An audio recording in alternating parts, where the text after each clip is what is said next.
Now, Roma Wines present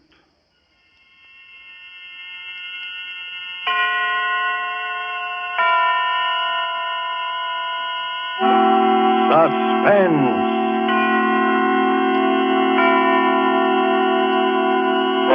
Tonight, You'll Never See Me Again, starring Joseph Cotton.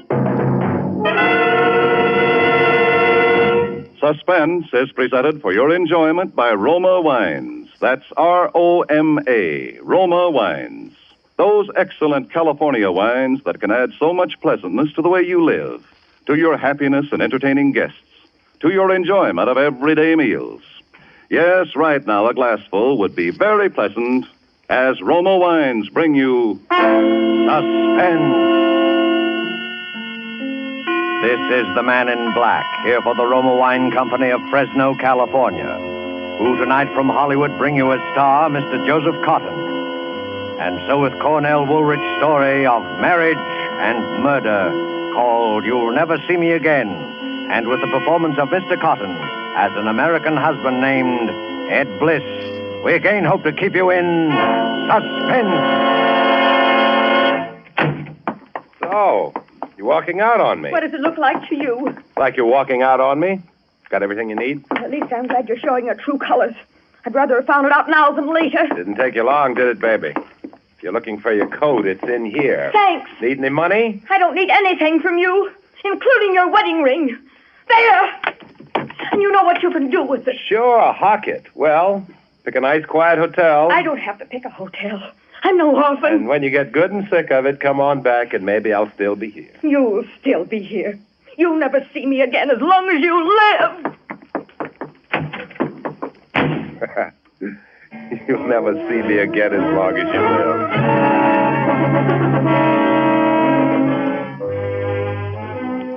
You'll never see me again as long as you live, she said. If I'd known then what I know now, I guess that wouldn't have sounded so funny. All right. Maybe I'm not the easiest guy in the world to get along with, but it's perfectly natural for a couple to have at least one good fight after they've been married nearly 3 months. And I just wasn't going to be the first one to say uncle, that's all. Still, you don't wait around forever when your wife walks out on you, even if you are playing hard to get. So the third evening, I put in a call. I knew all along she'd head for her mother's place, and anyway, she'd practically told me where she was going when she left. Hello? Oh, hello. Is this Mrs. Alden? Yes. Oh, this is Ed, Janet's husband? Oh, yes. How is Janet? Isn't she there with you? With me? Why, no. Isn't she with you? No. That was all I needed to hear. I grabbed my hat and headed for the bus station. That was the only way she could have possibly gone to her mother's place at that time of night, by bus. First, I wanted to find out if there was anybody who could positively identify her as having left.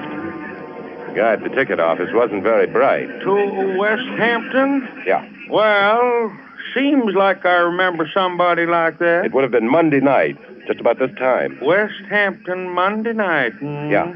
Well, maybe. Couldn't be sure, though. Never mind. Give me a ticket. Where to? Where do you think? West Hampton.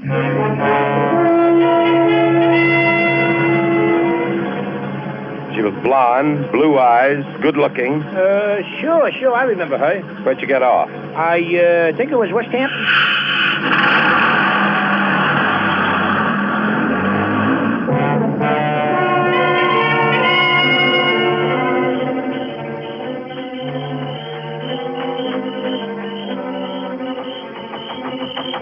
We're closed for the night, mister.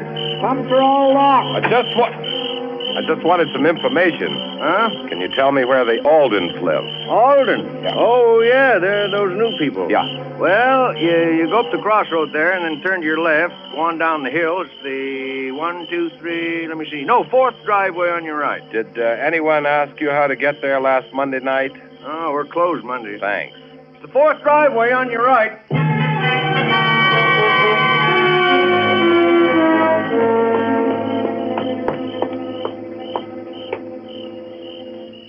Oh, come on. Must be somebody lost their way. Yes? I'm Ed Bliss, Janet's husband. Oh, yes. Come in, Ed. I've been looking forward so much to meeting you. I wish it could have been under different circumstances, though. Yeah. I'm so sorry. Too bad. Haven't you heard anything yet, Ed? No, me? I No. can't understand it. It's not like her to do a thing like that. Oh, Ed, pardon me. I want you to meet Mr. and Mrs. Farley. We were just playing a little bridge. How do you do? How do you do? And this is my husband, Joe Alden. Guess that makes him your stepfather-in-law, doesn't it? Joe, this is Ed Bliss. How do you do? Nice to meet you, Ed. Well, I guess we better be going. Yes, I guess we have. I do hope that your wife... I mean... Well, I wouldn't worry about that. You heard about it, did you? Well, Ed, you see, they dropped in a little while after you phoned, and we thought... Oh, that's all right. Well, thanks for asking us over. Come again, real soon. Yeah, we'll do that. We Now, will. I hope you Well, Good night. Good night. Good night. Oh, Good night. Oh, Ed, I hope you didn't mind about them. It's all right. Okay. Well, come on into the living room then and tell us about it. Not much to tell you that you don't know, is there? No, I suppose not. Sit down. Thanks. Can't I get you something to eat? No, thanks. Or some coffee or I something? think I'll pass up the refreshments this time. Well, I know how you must feel. Yeah, I guess you do. But I still can't. I just can't. You've painted this room lately, haven't you? Yeah. What about it? Nothing, just looks a little funny, that's all. You think so? Yeah, that brick wall in front of the house is kind of new, too, isn't it? You know I'm a bricklayer by trade, don't you? Well, now that you mention it, Oh, Joe, how can you talk about... You better go on upstairs, Laura. She's taking it pretty hard. Yeah. You seem to be bearing up all right, though. You haven't lost any sleep over it yet yourself, have you? I'm not her husband. This isn't getting us anywhere. What was that? Laura, I guess she's going to bed. Oh. Well, I guess I better be getting down to get that last bus. How about staying overnight? No, thanks. Suit yourself. Wait a minute, I'll put the porch light I on. can see all right. That's better. By the way, what happened? What do you mean, what happened? I suppose you and Janet had a row. What's that got to do with anything? I hear you got kind of a temper. Were you a little too quick with the flat of your hand? What's all this for, the benefit of the neighbors? Might be. Have you notified the police yet? No, and I don't like the way you ask questions. Okay. Want me to walk down to the bus with you? It's pretty dark. Maybe that's why I'd rather walk down alone. Now, wait a minute, Ed. I think maybe you got me All wrong. right. Maybe I have. Say good night to Mrs. Alden for me. Yeah, let us hear from you. Don't worry. You'll hear from me all right.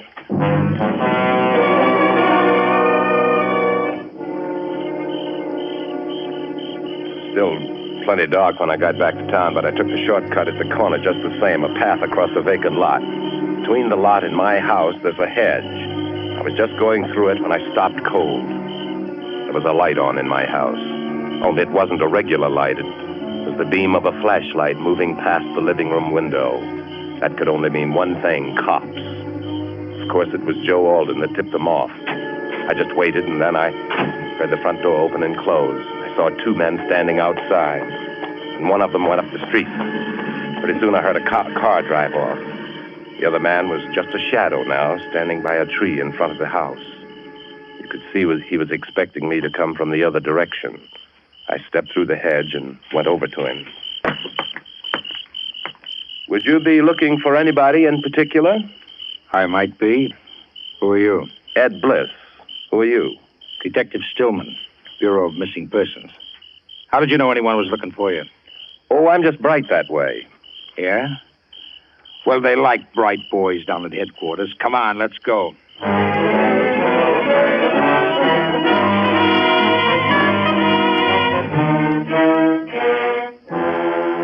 Tonight, for suspense, Roma Wines are bringing you as star Mr. Joseph Cotton, whom you have heard in the first act of tonight's tale of suspense.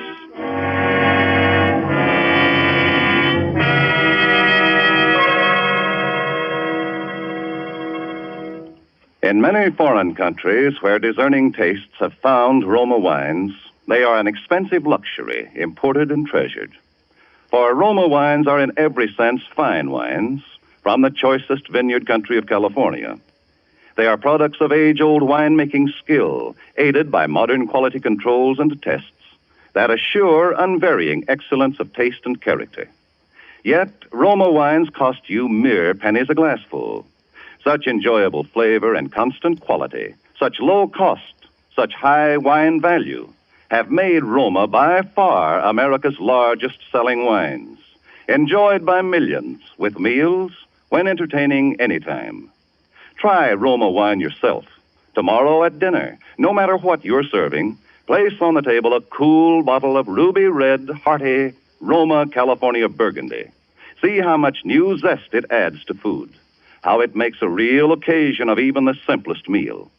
To enjoy this extra mealtime pleasure, just ask your dealer for R-O-M-A, Roma wine, made in California, for enjoyment throughout the world. And now it is with pleasure that we bring back to our soundstage Mr. Joseph Cotton, who, in the person of Ed Bliss, resumes the story called You'll Never See Me Again. Tonight's study in suspense.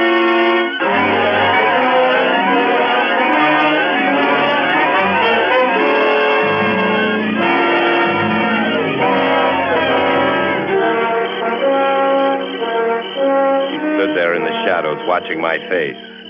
Detective Stillman of the Bureau of Missing Persons. I'd been expecting this to happen sooner or later, but now that it had, I was stunned for a moment. He said it again. Come on, bright boy. They're expecting us at headquarters. Now, wait a minute. I want to talk to you. I'm in a jam. Oh, you're telling me. Not the way you think. Will you come inside with me? I've been inside. What kind of a furnace do you have in your cellar, Bliss? An oil burner. The kind that turns on automatic with an electric cut-in? That's right. Why? Is there a fuse blown? How did you know there was a fuse blown? Was that why you were searching my house with a flashlight, or was it because you didn't have a warrant? Oh, you really are a bright boy, aren't you? Well, come on. Now, listen. I don't want to have any arguments. I want help, and I want it bad. Will you give me a break? What kind of a break? No, this is no place to talk. Will you come inside? Okay, but you'd better talk fast and good. Don't worry.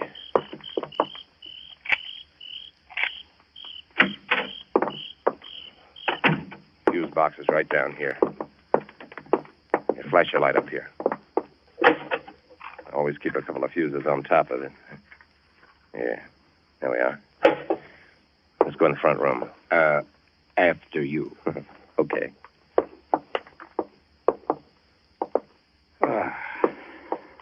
Now, what do you want to talk about? Don't you understand? She's my wife. I'm scared. Then why did you run out? Why didn't you tell the police? Because at first I thought it was just, one of those things. And anyway, I knew where she'd gone, back to her mother's. How did you know that? Because I went down there after her. Because all kinds of people saw her go. Bus drivers, ticket sellers. Only when I got there, she wasn't there. How much life insurance did you carry on her, Bliss? $25,000.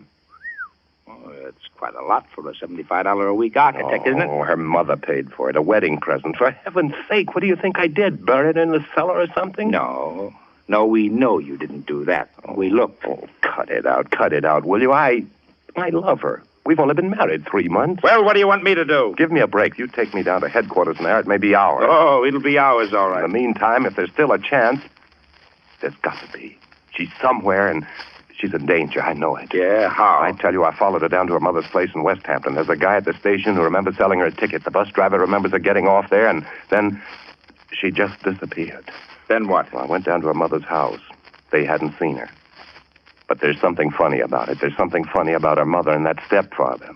There's something funny about that house and about that room. What room? That living room of theirs.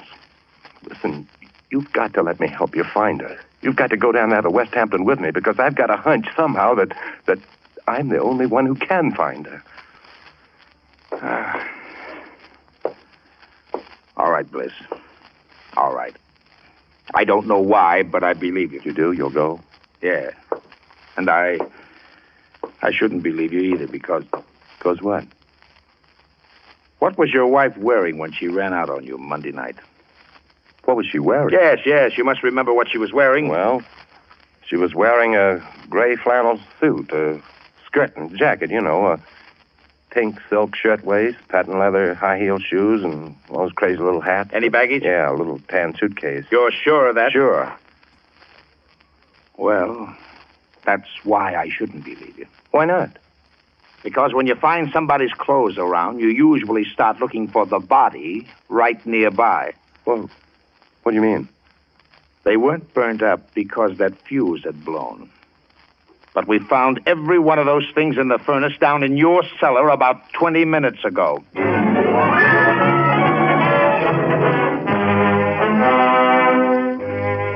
he said that, I knew there wasn't much time. But he was going up to West Hampton with me anyway. That was the main thing. Of course, first he had to route out the bus driver, the ticket seller, and check my story with them just to be sure I wasn't trying to pull a fast one. But that was all right. I'd expected that. And we climbed into the police car and headed out to West Hampton. He believed me now, all right. That car couldn't have been pushed any harder if I'd been driving it myself. Still, it was getting daylight when we got there. Parked the car a little ways down the road and walked toward the house. See what I mean, Bert? Take that brick wall, for instance. Well, what about it? It's new. What did he build that for? It's not tall enough to hide the road. It's not even tall enough to keep a dog out. Why'd he build it? Well, maybe he built it to keep in practice. Come on, let's go in. It's awfully quiet. Well, why not? They're probably in bed. Where I'd be if I hadn't let you talk me into this. Listen, Bert, you don't think... I'm here, ain't I? Go on, ring the bell. No answer. Keep trying. Shades are all down. I don't think they're in. Come on, let's try the back door. Shades are down on this side of the house, too. Look, the garage is empty. Yeah. Well, I guess our birds have flew the coop, all right. Bert, I don't like this. Come on, we'll try this back door anyway. Uh-oh, it's locked. Here's an axe. I'd like to try my keys first.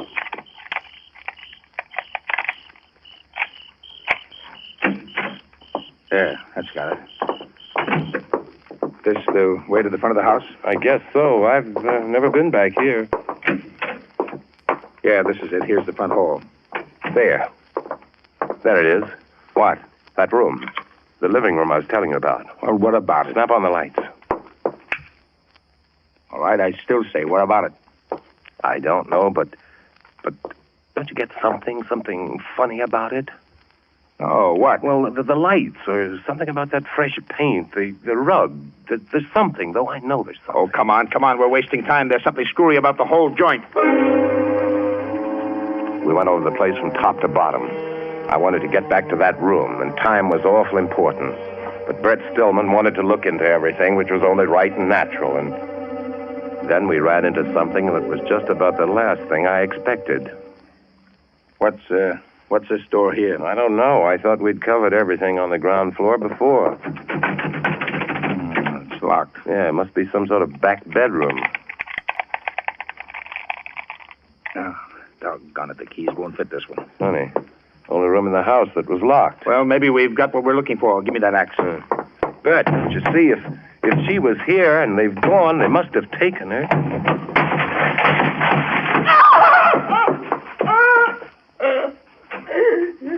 Well, who's she? This is Alden. Your wife's mother? Yeah.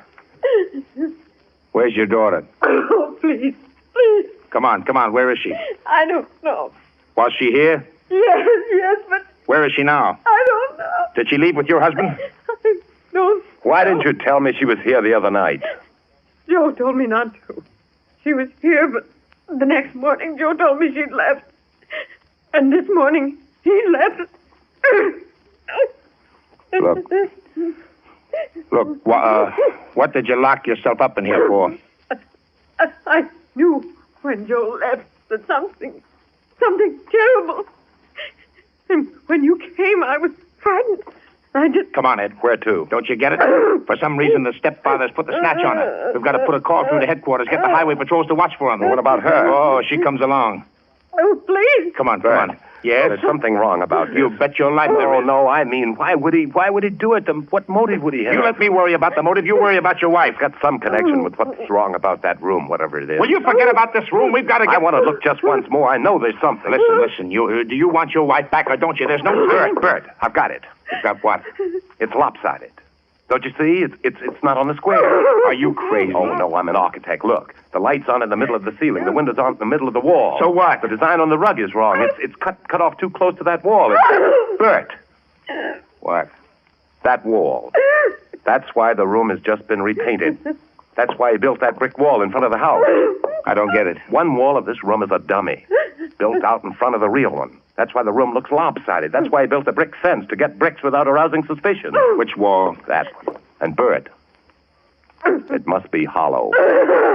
Give me that axe. You don't think that Janet... Bert, give it to me. back. Let me. Get back, you hear me? Bert. Mrs. Alden. It's Janet. Answer me. Answer me, Mrs. Alden. Couldn't have done it.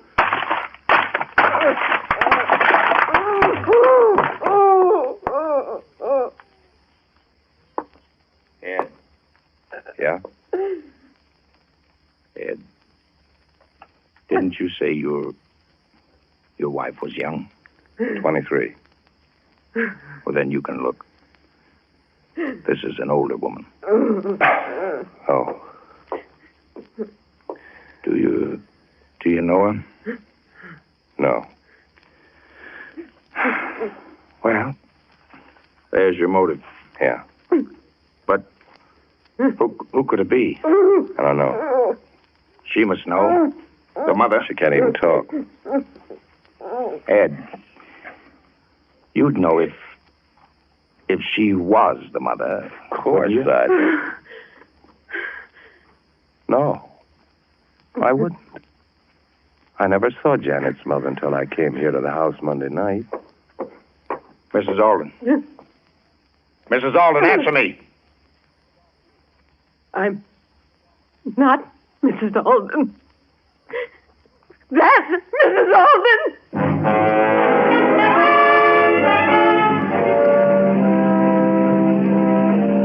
Just a question of time now, whether we'd get back there in time to stop it. It all fit together now, and what Brett didn't know, he got out of the woman on the way back. Did you know Joe Alden before? No. Not before I came to their house in Eastport to take care of her. I'm a nurse. Then Joe and I... Uh-huh. Well, we... Who got the idea to kill her, you or Joe? He did. When he saw me giving her a sedative once. She was pretty sick. Oh, premeditated, huh? Why did he do it? Money, of course. She kept a lot of bonds around the house. That's what Joe wanted. Is that why you moved from Eastport to West Hampton? Yes. Nobody knew us in West Hampton. We moved in at night. They thought there was only two of us. They thought I was the real Mrs. Alden. When did he do it? About a week after we got there. One night. By morning, she was where you found her.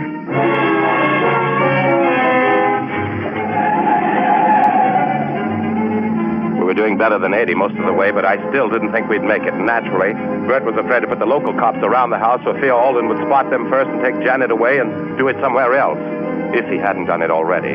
Because Bert Stillman had to picture cold now. Janet had come to the West Hampton house and found her mother was missing before Alden had been able to make his getaway. So Alden had been made to kill Janet, too. Bert knew where he was taking her because of the clothes and the furniture in my house. That was a tip-off that Alden was going to try to plant it on me. It was the only break I had. At least I knew where to look if I could get there in time. The outskirts of town, we picked up a police escort, but Bert made them lay off when they got near the house. We drove up the side street and parked a little ways off. We walked up to the house. There was a car in front of it. Is that Alden's car? Yes. All right. You're coming in with this lady, but the first sound out of you and I'll shoot, and I mean that. I know. Got your keys, Ed? Yeah.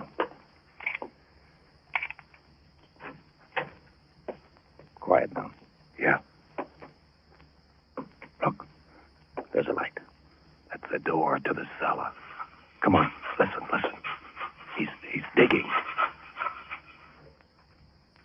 The light's gone out. He must have heard us. Put on your flashlight.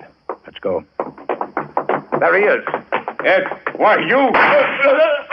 Hey, what'd you do that for? Killed my wife, didn't he? Switch on the light. Maybe it isn't too late yet. There she is. She's dead. Yes, yeah, chloroform. You smell it? Get that cloth off her face. Too late, can't you see? Yeah, I'm afraid... What are you doing carrying a gun, Ed? I got a permit. Anyway, what's the use of asking questions like this now when... Look, she's moving. What? Yes, What? she's alive. Here, give me a hand. Ed. Ed, help me. Ed. Where you going, Ed? Put up your hands, Ed. Okay, they're up. Come on back down here. All right. Take it easy. I'm coming. Ed, you could at least have done it yourself. Instead of hiring murderers.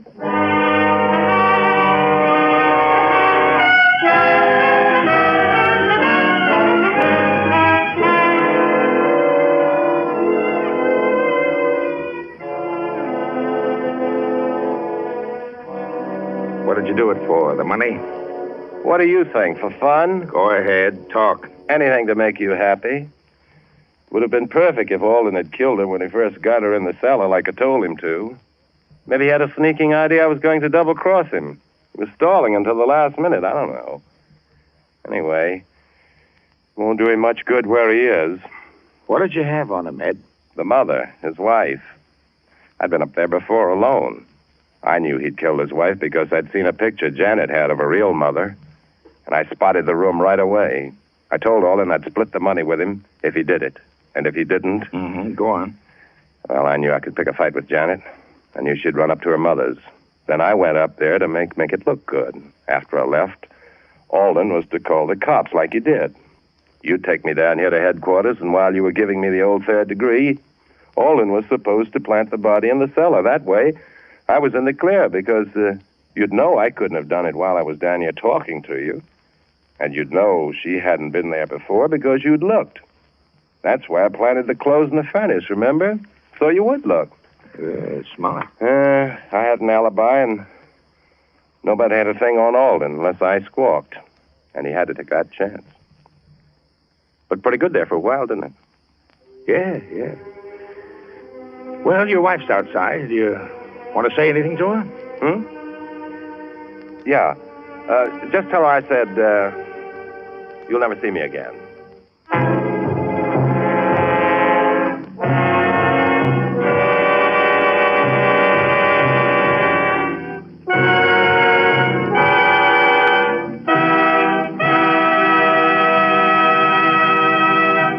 And so closes You'll Never See Me Again, starring Joseph Cotton. Tonight's study in suspense. Suspense is produced and directed by William Spear. To every woman listening tonight, I want to say a special word about making every dinner or supper you serve taste better. I want to urge you to start serving Roma wine with your meals. It's simple. The cost is very, very little. And it works magic in making food more enjoyable. You can serve Roma wine with any meal or any time in any kind of glass you wish. Serve it chilled. Try different kinds of Roma wine until you find those you enjoy most of all. Try hearty red Roma California Burgundy or the delicately delicious Roma California Sauterne. The cost is only pennies a glass, but you'll find even a pickup supper tastes like a banquet. Get Roma wines today. If your dealer is temporarily out of them, please try again soon. Just ask for ROMA, Roma Wines, America's largest selling wines, made in California for enjoyment throughout the world. Joseph Cotton appeared through the courtesy of David O. Selznick and is currently being seen in the Selznick production Since You Went Away. Next Thursday, same time, you will hear Miss Merle Oberon as star of Suspense. Presented by Roma Wines, ROMA, made in California for enjoyment throughout the world. This is CBS, the Columbia Broadcasting System.